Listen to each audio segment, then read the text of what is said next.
गाँव सुन अब चुनाव के दौर तबे वोट डाले ला जाए भैया उठ के भोरे भोर तबे वोट डाले ला जाए भैया उठ के भोरे भोर अपना सेवा के तो अधिकार दे दी हो वोट कपिल यादव के अब के बार दे दी हो वोट कपिल यादव के अब के बार दे दी हो भैया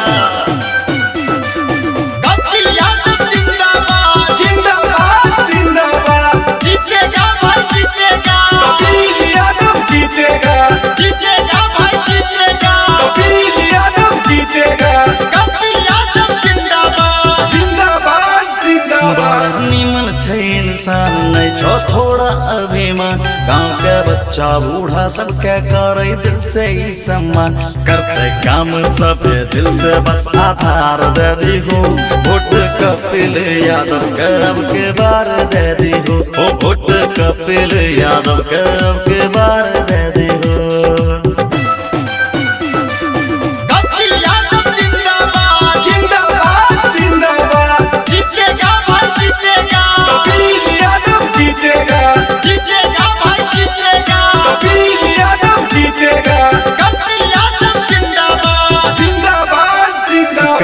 देखा तू विश्वास पूरा होता सबके आस बनता गली गली में रोड हो तो दुआ से के विकास सबको एक बार मिलके बेड़ा पार कर दी हो वोट कपिल यादव के अब के बार दे दी हो वोट कपिल यादव के अब के बार दे दी हो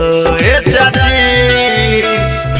गाँव गाँव सुन अब चुनाव के दौर तबे वोट डाले ला जाए भैया उठ के भोरे भोर तबे वोट डाले ला जाए भैया उठ के भोरे भोर अपना सेवा के तो अधिकार दे दी हो वोट कपिल यादव के अब के बार दे दी हो वोट कपिल यादव के अब के बार दे